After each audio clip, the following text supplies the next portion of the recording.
అదే RTV app వార్తల్ని క్షణాల్లో చదివే అవకాశం ఉంటుంది. ఒక న్యూస్ పేపర్, ఒక టెలివిజన్ ఛానల్ మీ చేతుల్లో ఎప్పుడూ ఉంటాయి. 13వ తారీఖు జరిగే పార్లమెంటు ఎన్నికల ప్రచారంలో మరి మోడీ గారి నాయకత్వంలో నేతృత్వంలో 10 సంవత్సరాల్లో జరిగిన ఈ దేశ అభివృద్ధిని, ఈ దేశ సంక్షేమాన్ని, ఈ దేశ భద్రతను, ఈ దేశంలో ఉన్న ప్రజల లబ్ధి పథకాల్ని గ్రామం వెళ్ళే విధంగా మరి క్యాడర్ను సమాయత్తం చేసి మరి ప్రచారంలో ముందున్న సంగతి మీ అందరికీ తెలుసు. మరి దాంట్లో భాగంగానే మరి ఈ మధ్యలో కడియం శ్రీహరి గారు మొన్న పాలకుర్తిలో అనుకుంటా, నిన్న వర్ధన్నపేటలో అనుకుంటా, ఇష్టం వచ్చినట్టు నోరు ఉన్నది కదా అని ఇష్టం వచ్చినట్టు మాట్లాడుతున్నారు. నేను టీవీలో పేపర్లో చూశాను. ఇవాళ ఇంకేదో అన్నాడు.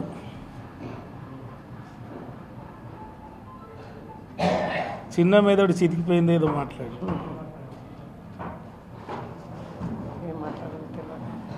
ఏం మాట్లాడాలో అర్థమైతలేదు పాపం. ఎందుకంటే మొన్నటి సంఘటన ఇంకా మర్చిపోలేకపోతున్నాడు. అది పెద్ద మెదడు పని చేయని వాళ్ళు చేసే పని అనేది బాధపడుతున్నారు. మీ అందరికీ తెలుసు, నేను స్పష్టంగా చెప్పాను. 2001 నుండి నా విద్యాభ్యాసం పూర్తి చేసుకొని చదువుకుంటూ వ్యాపారంలో ఉన్నాను. అనేక ప్రెస్ మీట్లో చెప్పిన. వ్యాపారం చేసుకుంటూ రాజకీయాలకు వచ్చి మా తండ్రి గారి పేర అనేక కార్యక్రమాలు ఆరూరి గట్టుమల్లు మెమోరియల్ ఫౌండేషన్ మీద చేసినాం. మీ అందరికీ తెలుసు. ఆ ఫలాలు అందిన కుటుంబాలు ఈరోజు మమ్మల్ని ఆశీర్వదిస్తారు. మరి ఇష్టం వచ్చినట్టుగా ఏం మాట్లాడుతున్నారో మీరు గమనిస్తున్నారు. నేను తీవ్రంగా ఖండిస్తున్నాను. శ్రీహరి గారు, మీరు మాట్లాడే విధానం చూస్తుంటే, ఆరోపణలు చూస్తుంటే నిజంగా అసలు ఊసర వెళ్ళే నవ్వే కాడికి వస్తున్నది. ఎందుకంటే ఒకవైపు నిన్ను మాదిగ జాతి అడుగుతున్నది. ఇన్ని సంవత్సరాలుగా మాకు అన్యాయం చేసినావు, ఏమి జరిగిందని వాళ్ళు ప్రశ్నిస్తే సమాధానం చెప్పక ఏదో దాటవేసే ప్రయత్నంలో నాపై వ్యక్తిగత దాడి చేస్తున్నావు. మొదటిగా నీకు రాజకీయ భిక్ష పెట్టిన ఎన్టీఆర్ను వెన్నుపోటు పొడిచి చంద్రబాబు చెంతన చేరిన నువ్వు తెలుగుదేశం పని అయిపోయింది అనగానే మళ్ళీ కేసీఆర్ను టీఆర్ఎస్లో చేరి ఎంపీగా, డిప్యూటీ సీఎంగా, ఎమ్మెల్సీగా, ఎమ్మెల్యేగా పదవులు అనుభవించి మొన్న పార్లమెంట్ అభ్యర్థిగా మీ కూతుర్ని ప్రకటించినాక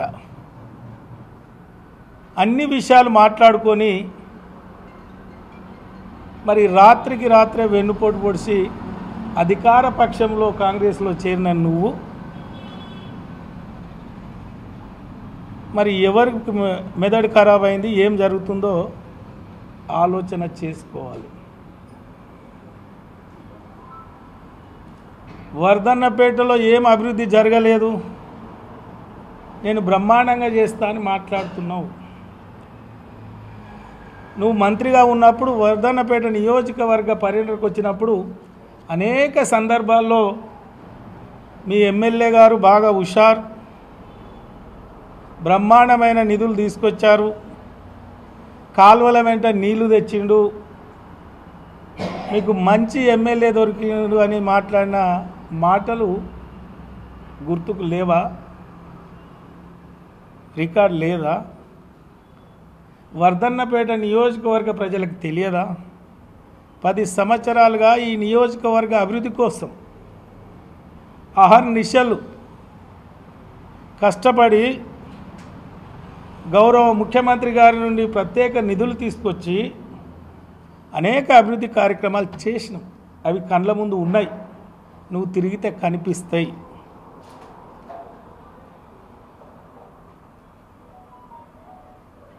అదేవిధంగా ఈ వర్ధన్నపేట ఎమ్మెల్యే భూపకాసురుడు, నేనే కదా నేను వ్యాపారస్తున్నని చెప్పిన. నువ్వు ఏమి వ్యాపారం చేసినావని ఇన్నేళ్ళు రాజకీయాల్లో ఇన్నిసార్లు నిలబడ్డావు? ఎక్కడి నుండి వచ్చా నీకు ఆ డబ్బు?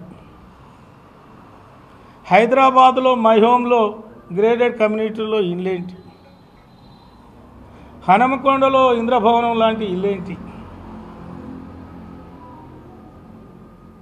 నేను వ్యాపారం చేసి సంపాదించి ప్రజాసేవ చేస్తున్నాను చెప్తున్నా కదా. మరి నువ్వు ఏం చేయలే, మచ్చలేని నాయకునివి, మట్టి అంటించుకో నాయకునివి, చేతికి మట్టి అంటకుండా చేసే నాయకునివి. మరి ఇవన్నీ ఎట్లొచ్చినాయో?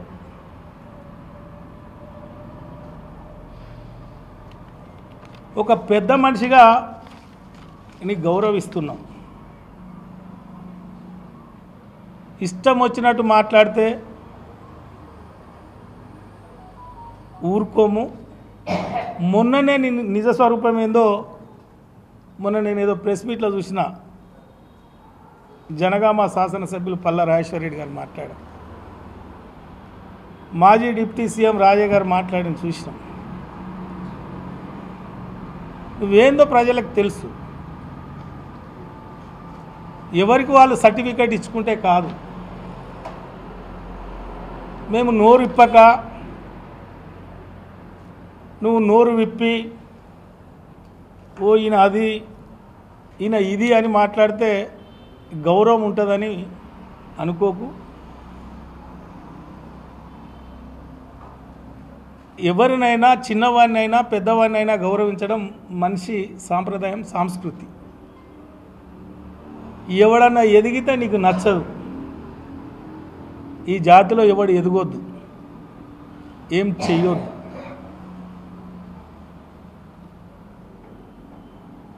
గెట్లు జరుపుకుంటేనే సొంత అన్నదమ్ములు గొడవలకు దిగుతున్నారు. మంది గుంజుకునే కర్మ మాకు లేదు. నేను 2009, 2014లో అఫిడవిట్లో చూపెట్టినాం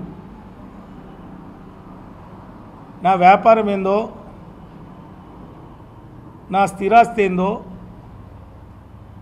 స్పష్టంగా ప్రజల ముందు ఉంచినాం. ఏం చెప్పాలో తెలియక వ్యక్తిగా బట్టగాల్చి మీదేయాలి, ఈయనది చాలా పెద్ద సర్కిలు, వీని సర్కిల్లో ఎవడెవడు వ్యాపారం చేస్తాడు వానితో అంటగట్టాలి, బదనాం చేయాలి, ఈ ఎన్నికల్లో లబ్ధి పొందాలని ప్రయత్నం చేస్తున్నావు. కానీ ప్రజలు డిసైడ్ అయింది. నీ ఊసర వెళ్ళి విధానం చూసి ఊసర వెళ్ళే ముక్కున వేలేసుకుంటున్నదే ప్రజలు ఆలోచన చేస్తున్నారు. 13వ తారీఖు ఏం తీర్పు ఇవ్వాలి, ఏ విధంగా చేయాలి. ఒక ఆడపడుచుగా మరి అభ్యర్థి గారు వాళ్ళ డాడీ రాసిచ్చిన స్క్రిప్ట్ పట్టుకొని చదువుతుంది. అమ్మ నువ్వు అవుట్ సోర్సింగ్లో వర్ధన్నపేట హాస్పిటల్లో 60,000కు ఉద్యోగం చేసినావు.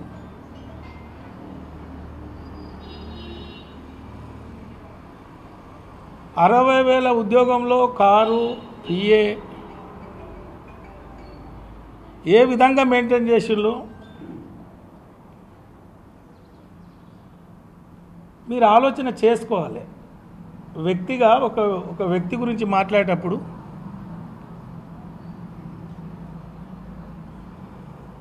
రాజకీయ జీవితంలో ఉన్నప్పుడు ప్రజల మీద పడి దోసుకునుడు కాదు, స్వతహాగా తన వ్యవహారం చేసుకుంటూ ప్రజాసేవ చేసినోడే నాయకుడు. మరి ఈరోజు మాకు ఏ వ్యాపారాలు లేవు, మేము మచ్చలేని వాళ్ళమంటే మరి ఇవన్నీ ఎట్లా వచ్చాయి? చాలామంది ఉన్నారు కదా, సీనియర్ నాయకులు ఉన్నారు, వారి జీవన విధానం మరి మీ విధానం ఏదో అర్థమవుతుంది. దయచేసి మేము ఎంత ఇబ్బంది పడ్డాం, వితిన్ పార్టీలో ఏం జరిగిందో మా బాధ మాకుంది. అయినా ఇంకా రాజకీయ లబ్ధి కోసం వ్యక్తిగతంగా విమర్శలు చేసి వ్యక్తిగతంగా వెలిచూపి లబ్ధి పొందే ప్రయత్నం చేస్తే అన్నిటికీ సమాధానం చెప్పే దమ్ము ధైర్యం ఉంది, జాతకాలు తీసే దమ్ము ధైర్యం కూడా ఉంది. ఎందుకంటే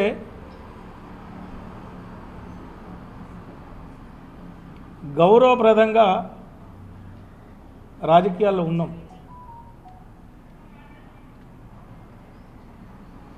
లోకల్ నాన్ లోకల్ గురించి మాట్లాడితే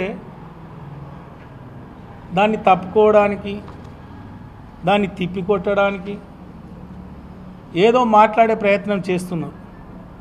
వాస్తవం ఏందో అందరికీ తెలుసు. కాబట్టి రాజకీయ పరంగా మీరు మాట్లాడండి, వ్యక్తిగా మీరు మాట్లాడండి. బీజేపీ ప్రభుత్వం 10 ఏళ్ల నుండి ఏం చేసిందంటున్నారు. ఏం చేసిందని మోడీ గారు మూడోసారి కావాలని కోరుకుంటున్నారు ప్రజలు. ఏం చేయలేదా? గతంలో బార్డర్ల పంచాయతీ ఏంటి? కాశ్మీర్ కష్టాలేంటి? ఈ దేశ సంపద పెంచి ఈ దేశంలో ఉన్న ప్రజలు కంటి నిండా నిద్రపోయే విధంగా ఇతర దేశాలు ఇటువైపు కన్నెత్తి చూడకుండా మరి మోడీ గారి నేతృత్వంలో ఈ దేశం లేదా? ఏమైనా అవినీతి ఆరోపణలు వచ్చాయా? ఏమైనా కుంభకోణాలు వచ్చాయా?